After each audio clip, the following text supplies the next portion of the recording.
Il y a des endroits, on dirait qu'ils ont deux visages, deux âmes même. Des lieux où le passé et le présent se télescopent d'une façon assez incroyable. Et ça raconte une histoire bien plus grande que... Eh bien aujourd'hui, on va justement se pencher sur un de ces lieux, Vitrolles. Alors voilà, le premier visage de Vitrolles. C'est ça, l'image de carte postale, on pourrait dire. Le village provençal typique, perché sur son rocher, qui a l'air d'avoir traversé les siècles sans bouger. On voit bien la chapelle, la tour, c'est vraiment l'histoire gravée dans la pierre. Et puis, il y a ça, l'autre Vitrolles, une ville nouvelle, immense, qui s'étale à ses pieds. Là, on parle de lotissement, de zones d'activité. C'est un tout autre monde qui semble à des années-lumière du petit village juste là au-dessus. Alors, la question qui se pose, c'est comment ? Comment est-ce qu'un seul et même endroit a pu donner naissance à deux mondes aussi différents ? C'est le mystère qu'on va tenter de percer. Allez, on plonge dans le vif du sujet. La grande expansion.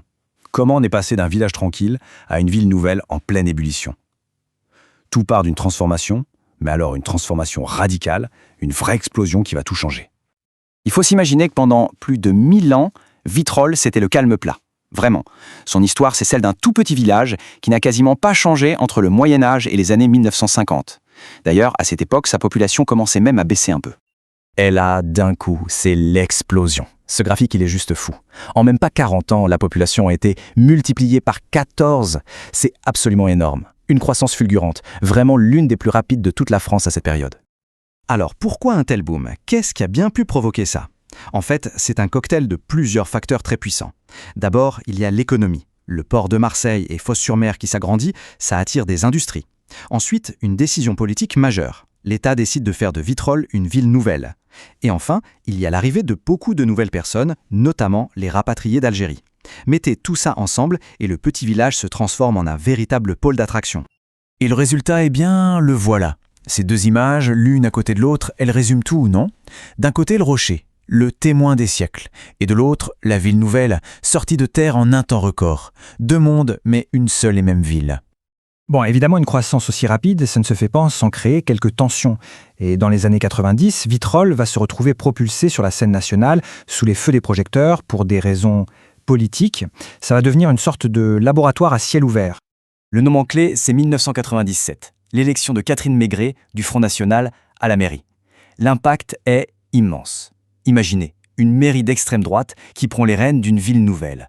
Justement, le symbole de cette France en pleine mutation. Ça a fait l'effet d'une bombe. Tout de suite, la nouvelle municipalité va prendre des décisions très symboliques. On change des noms de rues. Par exemple, la place Nelson Mandela devient la place de Provence. On ferme le cinéma d'art et d'essai de la ville, Les Lumières. On coupe les subventions à pas mal d'associations. Mais la mesure qui va vraiment faire le plus de bruit, c'est cette fameuse prime de naissance de 5 000 francs. Et pour justifier cette prime, il y a cette phrase restée célèbre de Bruno Maigret, le mari de la maire. Il dit « D'abord, nous, on ne dit pas discrimination, on dit préférence. » Voilà. La justification idéologique, elle est là, noir sur blanc. Ce n'est pas de la discrimination, c'est de la préférence nationale. Des mots qui, à l'époque, ont eu un écho énorme. Finalement, cette parenthèse politique ne va pas durer. Il y a une longue bataille juridique et en 2002, le Conseil d'État finit par annuler l'élection. Une nouvelle élection est organisée et c'est un candidat socialiste qui l'emporte. Une page très intense de l'histoire de la ville se tourne. Mais une ville, ce n'est jamais que de la politique, n'est-ce pas ? Alors, une fois la tempête médiatique passée, comment Vitrolles a-t-elle rebondi ? Quelle est son identité aujourd'hui, au XXIe siècle ? Aujourd'hui, ce qui frappe, c'est vraiment le dynamisme économique. Vitropole, la grande zone d'activité, c'est devenu le vrai moteur de la ville. Et quand on regarde la répartition, on voit que c'est une économie très saine, très diversifiée. Il y a des services, de l'industrie, du commerce, un bel équilibre. Et ce chiffre, 12 681, il est super important, parce qu'il dit une chose. Vitrolles, ce n'est plus du tout la ville dortoir dont on a pu parler. Non, c'est un vrai bassin d'emploi, un pôle économique qui pèse dans la métropole ex-Marseille. Et sur le plan culturel, il y a un symbole vraiment fort. On se souvient du cinéma Les Lumières, celui qui avait été fermé ? Eh bien, il a rouvert ses portes en 2004. C'est plus qu'une simple rouverture, c'est un acte de résilience, une façon de dire qu'on veut renouer avec une culture ouverte à tous.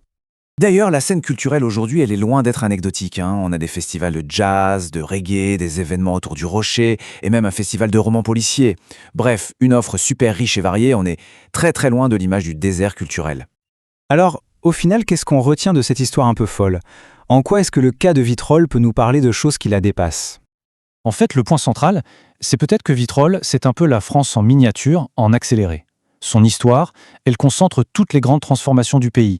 L'urbanisation à marche forcée, le défi de faire vivre ensemble des populations très différentes, les tensions sociales qui en découlent, et cette quête, si difficile, de se forger une identité commune avec des morceaux d'histoire qui n'ont, a priori, rien à voir les uns avec les autres.